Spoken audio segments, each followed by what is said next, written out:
सियासी मैदान की हर बड़ी खबर से आगाह रहने के लिए हमारे चैनल आजाद सियासत को सब्सक्राइब करें और बेल आइकन को प्रेस करें।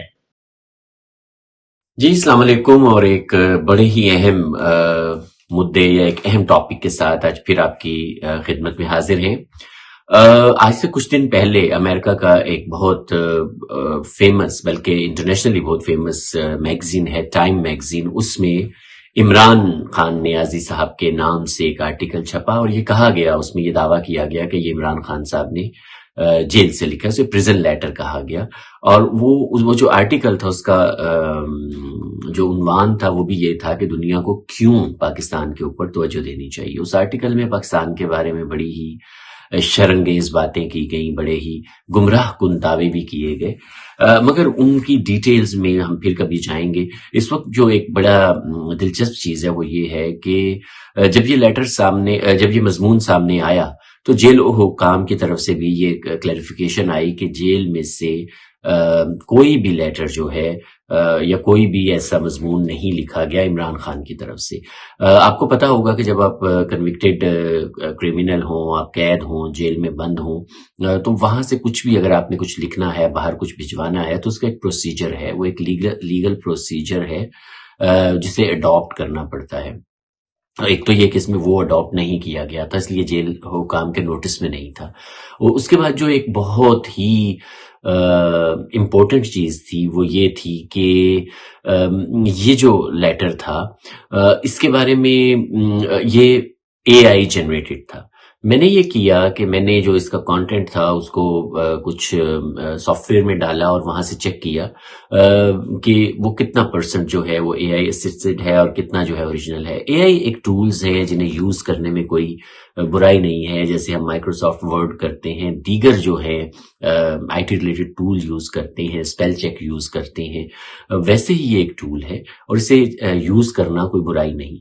मगर एक होता है कि आपका 100% एआई जनरेटेड आर्टिकल है। अच्छा, उस पे जो इंटरनेशनल जर्नलिस्टिक स्टैंडर्ड्स हैं या जो एडिटोरियल पॉलिसीज हैं, टाइम की अपनी जो एडिटोरियल पॉलिसी है वो ये कहती है कि आपने फिर बताना होता है, अगर आपने कोई टूल यूज किए हैं आपने मेंशन करना होता है। अगर वो कंप्लीटली एआई जनरेटेड है फिर आप ये नहीं लिख सकते कि इमरान खान ने यूज की, बिकॉज इमरान खान साबिक वजीर आजम पाकिस्तान है, वो एक पार्टी का सरबराह है, उसकी तरफ से की बात या एक एआई से जनरेटेड आर्टिकल। अब ये जो एआई के जितने भी मॉडर्न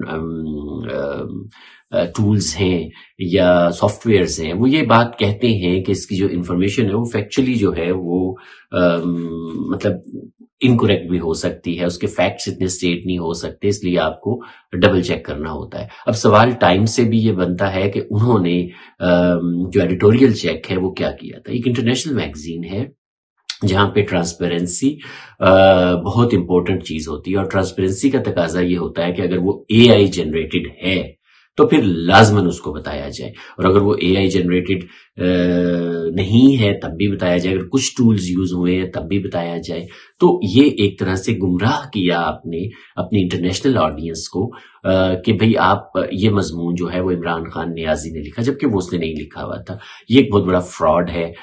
इसके ऊपर आपको बतौर पाकिस्तानी एहतजाज भी करना चाहिए, क्योंकि आपकी कंट्री के बारे में, आपके मुल्क के बारे में बड़े ही शदीद एलिगेशन लगाए गए और जो इंटरनेशनल बरादरी है उनको इश्तियाल दिला के पाकिस्तान के खिलाफ कार्रवाई करने का कहा गया। तो ये एक बड़ा ही गलत काम हुआ। इस पे हमने एक सोशल मीडिया कैंपेन भी शुरू की है, हमने उनको टैग करके लिखा है, उसके अलावा हमने एक ईमेल भी ड्राफ्ट की है जो कि भेजी जा सके। आपको अगर वो मेरे जो ट्विटर हैंडल है उस पे से आपको, अगर आप जाएंगे मेरी टाइमलाइन पे वो मौजूद है और वो लाजमी आप वहां जाकर उसमें हिस्सा भी लीजिए, अपना बीइंग पाकिस्तानी अपना जो कंसर्न है वो आप उनको प्रेजेंट कीजिए, उनको बताइए कि आपका जो ये मिस रिप्रेजेंटेशन हुई है और ये एक गलत बयानी हुई है टाइम की तरफ से। और देखिए, ये पहला आर्टिकल नहीं है जो इमरान नियाजी के नाम पर छपा। अब जो उनके बाकी आर्टिकल्स हैं हमें वो भी चेक करने चाहिए, उनको भी सॉफ्टवेयर में डालना चाहिए और देखना चाहिए कि उनमें से कितने हैं जो कि इमरान खान साहब ने लिखे और कितने वो हैं जो कि बाहर बैठी लॉबीज ان لاویز نے یوز کیے ہیں۔ میں آج یہ خبر دیکھ رہا تھا کہ کینیڈا نے ایک انڈین شہری کے اوپر یہ کیس کیا ہے کہ وہ کینیڈا میں بیٹھ کر فیک نیوز اور ڈس انفارمیشن اور فیک ویب سائٹس کا پورا جال بنا کر بیٹھا ہوا تھا، اور جس کا مقصد کینیڈا میں رائے عامہ پر پولیٹیکلی اثر انداز ہونا تھا۔ اب یہ ایک کرائم ہے، تو اب پاکستان کی رائے عامہ پر اثر ہونے کے لیے، جس کو سائیکوپس کہتے ہیں، آپ کو پتہ ہی ہوگا کہ پی ٹی آئی نے ایک بہت بڑا نیٹ ورک بنایا ہوا ہے، اور اس نیٹ ورک کے پیچھے ہمیں نہیں پتا کہ کتنے انڈینز ایلیمنٹس ہو سکتے ہیں۔ ابھی کینیڈا نے جو ریسرچ کی، اس سے پہلے جو یورپین ڈس انفو لیب تھی، ہم اس کا بھی دیکھ چکے تھے۔ تو یہ بڑی تشویشناک بات ہے، اور میں گورنمنٹ آف پاکستان سے بھی یہاں یہ اپیل کروں گا کہ خدارا اس طرف توجہ دیجیے۔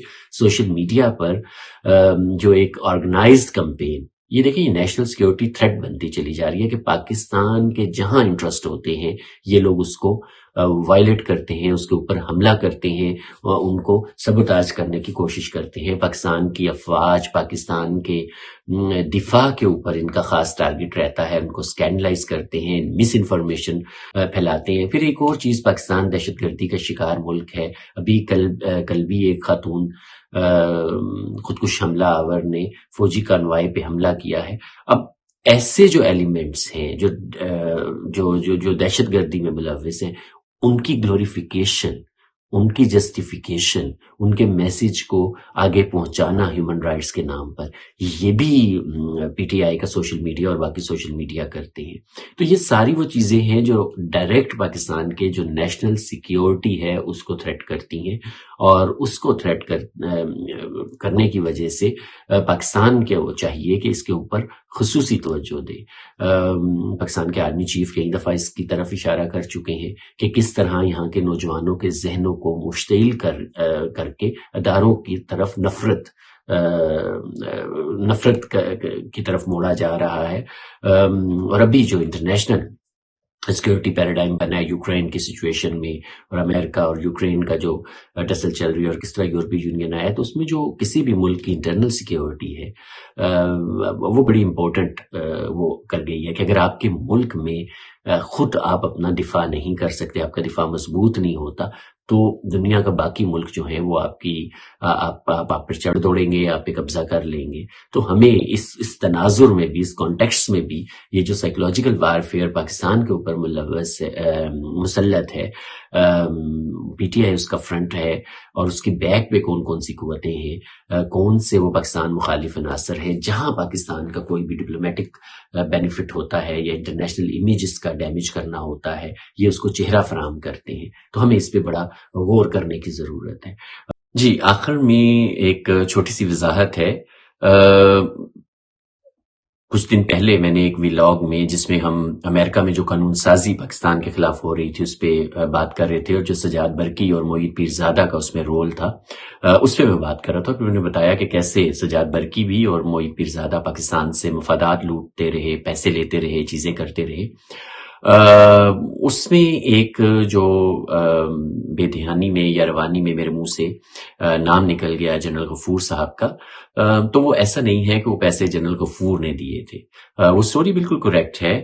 20 کروڑ انہوں نے لیے تھے گلوبل ویلیج اسپیس کے نام سے، ان کی جو ویب سائٹ ہے اس کے لیے لیے تھے، مگر وہ جو پیسے تھے وہ عمران گورنمنٹ نے مختلف پروجیکٹس سے ان کو دیے تھے، جس میں یوٹیلیٹی سٹور ہے اور پھر بے نظیر انکم سپورٹ پروگرام ہے، اس سے ملے تھے۔ اس میں کوئی یہ جو تاثر کیا کہ شاید جنرل غفور صاحب نے ذاتی طور پر وہ پیسے دیے، ایسی کوئی بات نہیں تھی، اور یہ بڑا ضروری ہے کہ ہم یہ وضاحت دے دیں، کیونکہ ہمارا مقصد کسی پر ذاتی الزام تراشی کرنا نہیں ہے۔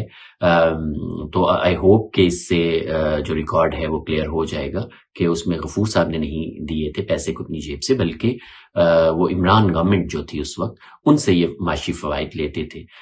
بہت شکریہ۔